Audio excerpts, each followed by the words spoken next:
2009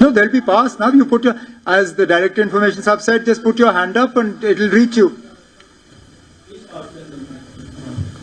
This is the last on the right. Why don't you do one thing? Those of you who want to ask a question, I'm sure most of you have pen and paper with you. Just put your names on a slip of paper, send it up to the Director Information. It'll be easier than him looking for your hands, because that becomes a little tougher. Just send up a slip of paper. He'll go through those and call your names out one by one.